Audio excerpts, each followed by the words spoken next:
Surgical strikes అసలు ఎందుకు చేస్తారు?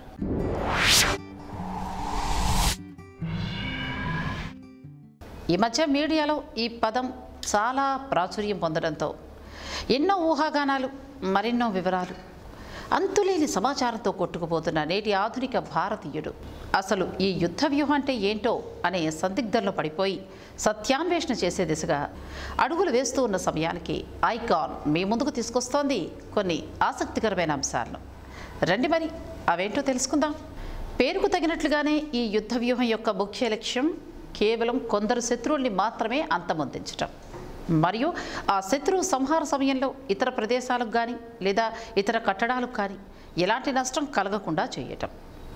దీనిని ఉద్దేశించి కొన్ని థియరీలు మోడర్న్ మిలిటరీ వ్యవస్థలో చాలా ప్రాచుర్యం పొందాయి కూడా.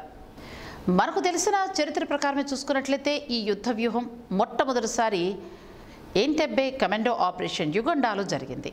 అప్పటి హైజాకర్ల బారి నుండి ఇజ్రాయెల్ ప్రయాణికుల్ని చాకచక్యంగా కాపాడగలిగారు స్పెషల్ కమాండో ఫోర్సెస్.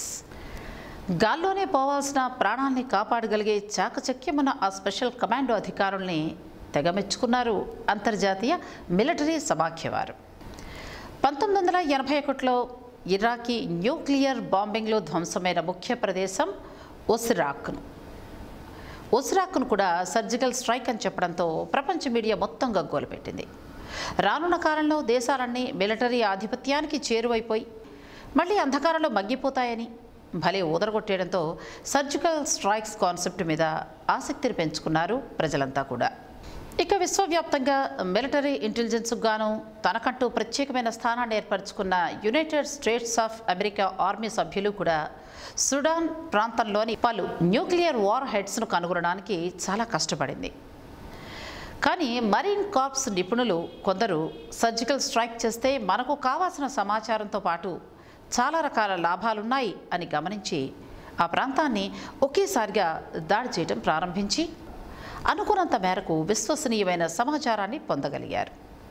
ఇక అప్పటి నుండి సర్జికల్ స్ట్రైక్స్ మీద ఆధారపడ్డాయి అమెరికా, ఇజ్రాయెల్, రష్యా, స్విస్ లాంటి అత్యున్నత మిలిటరీ శక్తులు.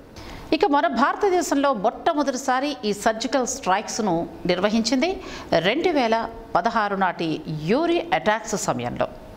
అప్పుడు 4 జైషే మహమ్మద్ తీవ్రవాదులు చేసిన దాష్టికానికి భారత ప్రభుత్వం ఇచ్చిన సమాధానమే ఈ సర్జికల్ స్ట్రైక్. అత్యంత నాటకీయంగా సాగిన ఈ మిలిటరీ ఆపరేషన్ను దగ్గరుండి నిర్వహించిన అధికారుల్ని ప్రశంసల్లో ముంచెత్తేసింది భారత ప్రభుత్వం.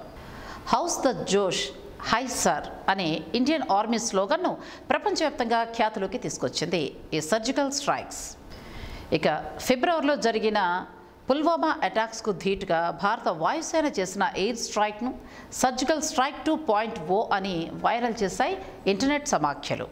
అలా శత్రు దుర్భేద్య ప్రాంతాలకు వెళ్ళి వారడ్డాలోనే ఎలాంటి అనుసంగిక విధ్వంసం అంటే కొల్లాటరల్ డ్యామేజ్ చేయకుండా టార్గెట్ను ధ్వంసం చేసి వచ్చేయడమే సర్జికల్ స్ట్రైక్ యొక్క ముఖ్య ఉద్దేశం.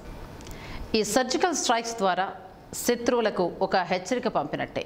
ఇది న్యూ ఇండియా. ఇదివరకులాగా యుద్ధానికి ప్లాన్ చేసి యుద్ధం చేయటం అలా కాదు. ఎవరైతే మనకి నాశనాన్ని చేశారో, ఎవరైతే మనకి ప్రమాదాన్ని తీసుకొస్తున్నారో వారి మీద ఈ స్ట్రైక్స్ చేసి పరోక్షంగా హెచ్చరిక చేయటం శత్రు దేశానికి. ఇదే సర్జికల్ స్ట్రైక్స్ అంటే.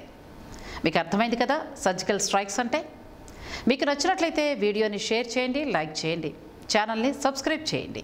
ఇలాంటి మరిన్ని విశేషాల కోసం మా ఛానల్ని సబ్స్క్రైబ్ చేయండి. Wow.